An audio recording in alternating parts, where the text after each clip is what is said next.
Aidha ataanza kufeli, kutakuwa na mdondoko mkubwa wa watoto shuleni, ataanza kuwa mtoro.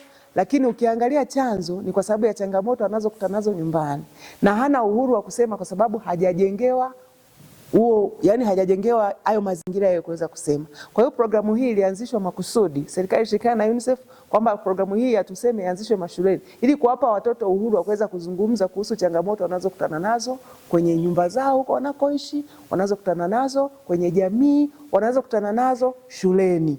Ukweli watoto wetu wanakutana na changamoto.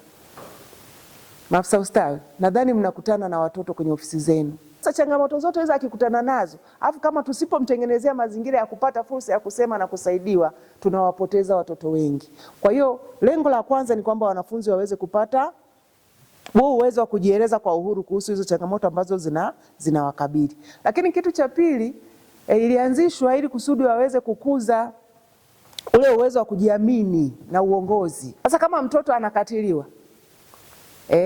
hasikilizwi, hapati nafasi ya kujieleza, ana machangamoto, hajajengea uwezo wa kujiamini, hata kusoma kwake ni changamoto, hawezi kufaulu huyu.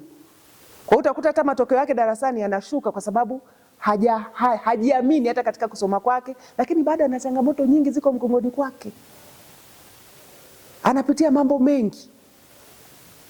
Kwa hiyo kufeli ni rahisi. Tuseme ilianzishwa kwa maana ya wanafunzi hawa wasaidiwe katika hizo nyanja, wajiamini, waweze kufanya vizuri, wawe na uhuru wa kujieleza, kueleza changamoto zao, na wapate msaada, wasaidiwe. Ni nani wa kuwasaidia? Ni sisi.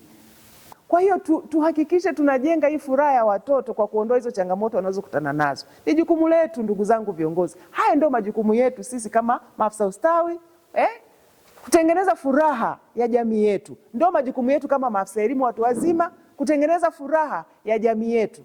Kuna mambo yanaendelea huko chini, mtoto mwingine unakuta na kitu kidogo tu, yani ni kidogo tu, lakini kwa sababu ya kukosa uelewa, katoto kanaendelea kunyanyaswa na hakana pa kusemea. Kwa hiyo Tuseme imeandaliwa hii program makusudi ili kusudi watoto waweze kufunguka, waseme changamoto zao. Zile ambazo unaweza ukazihendo unasolve. Zile ambazo huwezi kuhendo kwa sababu wewe tayari ni kiongozi, unaijua ile channel, unajua nitamwasiliana na nani aweze kumsaidia mtu.